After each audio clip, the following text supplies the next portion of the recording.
Ex-Perdana Menteri Israel Ehud Barak bak mencemooh rencana Donald Trump.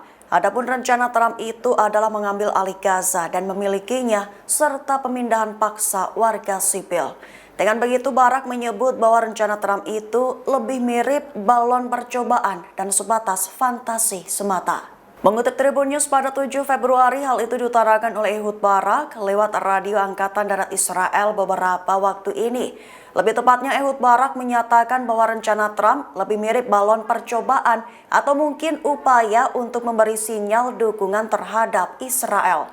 Barak menduga bahwa respons Trump itu bisa jadi merupakan upaya untuk menekan para pemimpin Arab bak peringatan.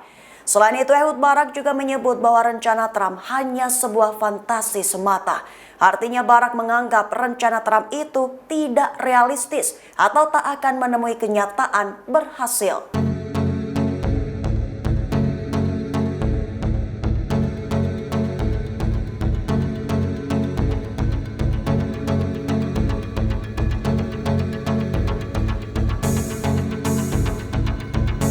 Mantan Menteri Pertahanan Israel Yoav Gallant memperingatkan Benyamin Netanyahu. Peringatan itu adalah jika Israel terlibat perang berkelanjutan dengan Hizbullah, maka akan menyebabkan Tel Aviv hancur. Mengutip Tribun News pada 7 Februari, hal itu diutarakan oleh Gallant dalam wawancaranya dengan media Israel pada 5 Februari lalu.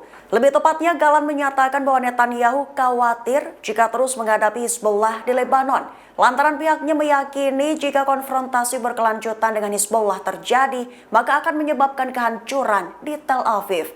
Gallant menjabarkan bahwa saat itu Netanyahu sempat memberitahunya tentang kekhawatiran terbunuhnya ribuan tentara Israel di Gaza jika dia memutuskan melakukan invasi militer darat di Lebanon. Soal Hizbullah, Gallant menunjukkan bahwa Netanyahu sempat memberikan gambaran kepadanya soal masa depan Tel Aviv, di mana kala itu Perdana Menteri menunjukkan gedung-gedung dari jendela dan menjelaskan bahwa semua itu akan hancur akibat kemampuan Hizbullah. Gallant menambahkan bahwa setelah mereka menyerang Hizbullah, maka kelompok tersebut akan menghancurkan semua yang terlihat.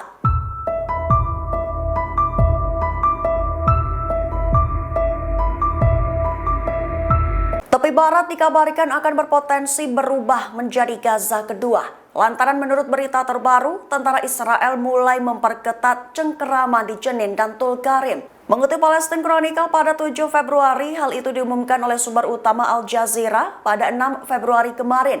Lebih tepatnya dilaporkan bahwa tentara Israel telah melanjutkan operasi militernya di seluruh tepi barat, memberlakukan jam malam, mengepung kota-kota dan kamp-kamp pengungsi, serta melakukan penangkapan dan pembongkaran. Bahkan untuk 4 hari berturut-turut, pasukan Israel mempertahankan pengepungan terhadap kamp pengungsi Tamon dan Al-Far'a, selatan Tubas di tepi barat utara. Selain memberlakukan jam malam selama 48 jam di Tamon, juga mengebom beberapa bagian kota. Dilaporkan bahwa puluhan keluarga yang terjebak di Tamon telah mengeluarkan panggilan darurat karena bantuan makanan dan medis masih terblokir. Sementara di Tulkarim, pasukan Israel meningkatkan serangan mereka, mengepung kota dan kamp-kamp pengungsi dengan bala bantuan, juga meledakkan infrastruktur, mencegah kru pertahanan sipil dan kota pembersihan jalan, sementara ledakan terdengar di seluruh kota.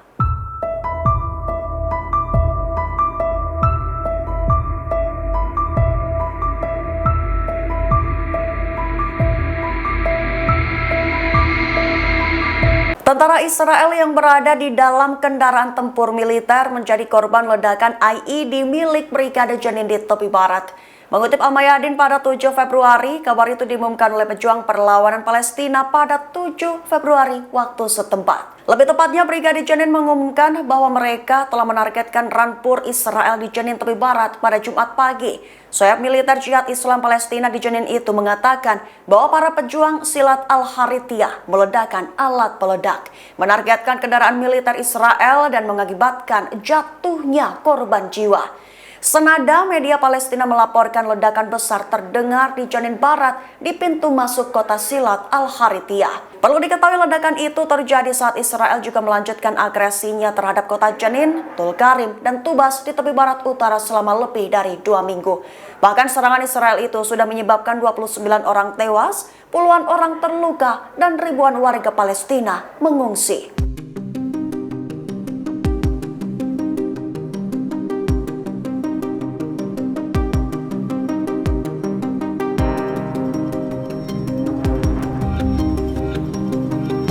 Instruksi pemindahan warga Palestina keluar dari Gaza telah diturunkan oleh Menteri Pertahanan Israel, Israel Katz. Selain itu, Katz juga memuji seruan dari Presiden Amerika Serikat Donald Trump tersebut. Mengutip Tribun News pada 7 Februari, hal itu diutarakan oleh Katz dalam pernyataannya pada 6 Februari kemarin.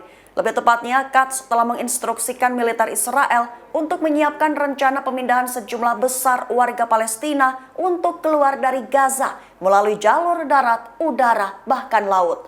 Sambil memuji seruan Presiden Donald Trump untuk mengusir penduduk jalur Gaza ke negara lain. Menurut Katz, negara-negara seperti Spanyol, Irlandia, Norwegia, dan lainnya yang menuduh Israel secara palsu wajib mengizinkan penduduk Gaza masuk ke negaranya. Katz juga menambahkan bahwa kemunafikan mereka akan terungkap jika menolak, sementara Kanada telah menyatakan kesediaannya menerima penduduk Gaza.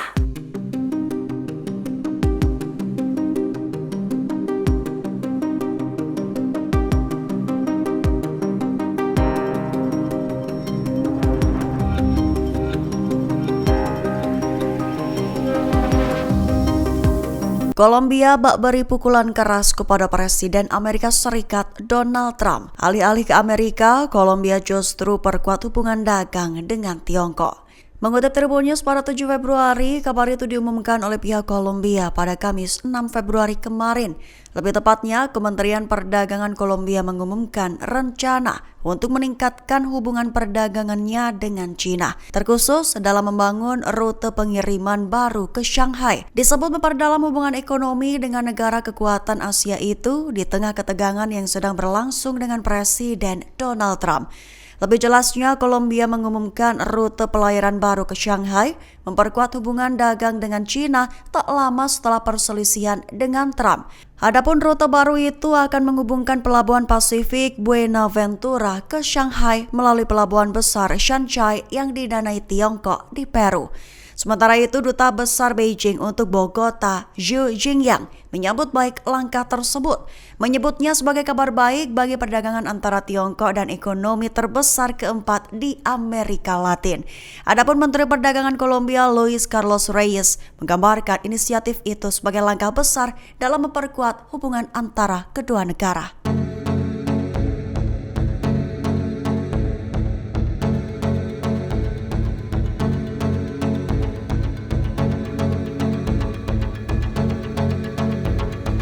Direktur Kesehatan Gaza, Munir Albers, mendesak aksi global agar Israel mengizinkan tim medis masuk, mengingat Gaza telah mengalami krisis medis. Mengutip Palestine Chronicle pada 7 Februari, hal itu diutarakan oleh Munir dalam wawancaranya dengan Al Jazeera beberapa waktu lalu. Lebih tepatnya, ia mendesak tekanan internasional agar Israel mengizinkan tim medis masuk ke Gaza Utara. Ia menyoroti kehancuran rumah sakit yang menyebabkan puluhan ribu kematian dan menunda masuknya pasokan medis penting. Selain itu juga ditekankan bahwa keterlambatan pemindahan rumah sakit lapangan memperburuk krisis kesehatan. Menurutnya, mendatangkan delegasi medis lebih mendesak daripada mengevakuasi korban luka karena operasi penyelamatan nyawa terhambat oleh kurangnya peralatan. Selain itu, ia juga menyoroti perlunya jalur aman bagi korban luka.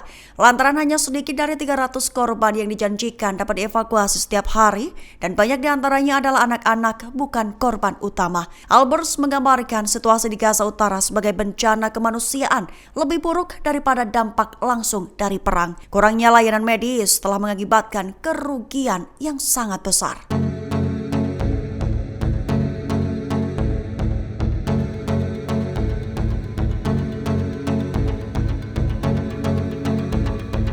Download Tribun X sekarang, menghadirkan lokal menjadi Indonesia.